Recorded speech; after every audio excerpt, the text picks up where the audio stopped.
नमस्कार, कैसे हैं आप लोग। मेरा नाम राज है। कोऑपरेटिव सोसाइटीज के अलग अलग प्रावधानों को हम जानने की कोशिश करते रहते हैं, जैसे एक्ट है, बायलॉज है, रूल्स है, नोटिफिकेशन है, सर्कुलर्स है। तो आज सबसे इम्पोर्टेंट जो बायलॉज के अंदर जो प्रोविजन है, ठीक है, उसको जानने की कोशिश करेंगे, which is liability of the committee members. क्या है उनका, क्या लाइबिलिटी बनता है, उनके ऊपर क्या रिपरकशंस है अगर वो सारी चीजें नहीं करते हैं। जो उनकी ड्यूटीज है वो उनको करना ही पड़ेगा। और ऐसा नहीं है कि सिर्फ सेक्रेटरी ने कर लिया, ऐसा होता है ना कई बार, अरे वो तो सेक्रेटरी साहब ने किया हुआ है, मैंने तो किया नहीं, मैं इसके लिए रिस्पॉन्सिबल नहीं हूँ, वो तो चेयरमैन ने किया हुआ है, वो तो सेक्रेटरी ने मिनट्स ऑफ द मीटिंग लिखा हुआ है, ठीक है, वो तो 9 मेंबर्स ने रेजोल्यूशन पास किया हुआ है, मैं तो मीटिंग में था ही नहीं, या मैं मीटिंग में था मगर मैंने बस साइन ही किया हुआ है। भाई साहब, ये चौपाटी सिस्टम नहीं है।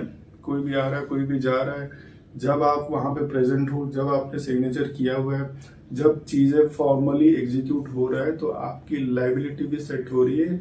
You are jointly and severally responsible for your act and omission. ठीक है, जॉइंटली एंड सेवरली रिस्पॉन्सिबल मतलब अगर कमिटी मेंबर्स 9 हैं, 9 के 9 रिस्पॉन्सिबल हैं। एक ने अगर काम किया है तो बाकी 8 भी रिस्पॉन्सिबल है। चेयरमैन ने किया है, सेक्रेटरी ने किया है, बाकी 7 भी रिस्पॉन्सिबल है। या किसी member of the managing committee किया है, चेयरमैन भी रिस्पॉन्सिबल है, सेक्रेटरी भी रिस्पॉन्सिबल है, उसके ऊपर भी कानून लागू होगा। अगर वो रजिस्टर ऑफिस पहुंचा या फर्दर पहुंचा तो आपके ऊपर भी लाइबिलिटी सेट होगी। तो इसलिए जॉइंटली एंड सेवरली रिस्पॉन्सिबल है। ठीक है, किसके लिए? For all decisions. जितने आपने डिसीजंस मैनेजिंग कमेटी में लिए हुए हैं, अच्छा लिया हुआ है तो भी, बुरा लिया हुआ है तो भी, सही लिया हुआ है तो भी, गलत लिया हुआ है तो भी, ठीक है, taken by the committee, taken by the managing committee मतलब सेक्रेटरी, चेयरमैन, ट्रेजरर और बाकी जितने मेंबर्स, इसीलिए जॉइंटली एंड सेवरली रेस्पॉन्सिबल। ठीक है, पल्ला छोड़ा के अब ऐसे नहीं जा सकते हो। ड्यूरिंग इट्स टर्म 5 साल के लिए, जितना टाइम आपकी मैनेजिंग कमेटी एग्जिस्ट करती है, उस टाइम में जितने भी डिसीजंस लिए गए हुए हैं, सही गलत, उसके लिए सारे के सारे रिस्पॉन्सिबल है। अगर आप रिस्पॉन्सिबल नहीं बनना चाहते हो तो आप कंसेंट की जगह में डिसेंट आपका एक नोट उसमें छोड़ो, आप उसके ऑब्जेक्शन लो मैनेजिंग कमेटी के मीटिंग में, और ऑब्जेक्शन के साइड में मतलब उसके कंफर्मेशन में आपका सिग्नेचर होना चाहिए। मान लेते 4 लोगों ने ऑब्जेक्शन दिया, 4 लोगों ने अपना सिग्नेचर किया, 8 लोगों ने सपोर्ट किया, उनका अलग से सिग्नेचर हुआ। कल को अगर कुछ गड़बड़ हुआ तो ये 4 लोग उसके लिए रिस्पॉन्सिबल नहीं रहेंगे। ठीक है, तो यहाँ पे ज्वाइंटली एंड सेवरली रिस्पॉन्सिबल फिर नहीं होंगे।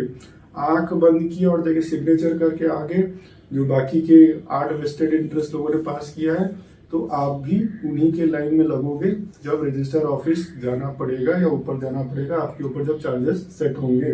ठीक है, इसको लेके related to the business of the society. ऐसा तो नहीं है कि कोई 2 मेंबर्स के बीच में झगड़ा हो रहा है, उसके लिए कोई चीज किया जा रहा है तो मैनेजिंग कमेटी उसके लिए रिस्पॉन्सिबल नहीं है कि ये 4 और वो 8, वैसे नहीं। जो सोसाइटी से रिलेटेड जो डिसीजन है सिर्फ उसी से, ठीक है, उसके बाहर नहीं। Members of the committee shall be, may भी नहीं, शैल बी मतलब होना ही है। Members of the all the members of the managing committee jointly and severally responsible, सारे के सारे, ठीक है, मे का ऑप्शन छोड़ा नहीं है। For all the acts and omissions, जो आपने किया और जो आपने नहीं किया, मतलब जो आपको करना चाहिए था तो भी आप चुप रह गए, तो वो आपका ओमिशन है। जो एक्ट मतलब जो आपने जानबूझ के किया, ओमिशन जो आपको करना चाहिए था फिर भी आपने जानबूझ के नहीं किया। मुंह तो खोल सकते थे, आप बता तो सकते थे, लिख तो सकते थे, लेटर लिख के डाल सकते थे मैं इसमें एग्री नहीं करता हूँ, तो आपने ओमिट किया, आपका ओमिशन हो गया। ठीक है, detrimental to the interest of the society, इसमें सोसाइटी का भला नहीं है, फिर भी आप चुप रहे, तो आप भी, आपकी भी liability jointly and severally set हो जाएगी।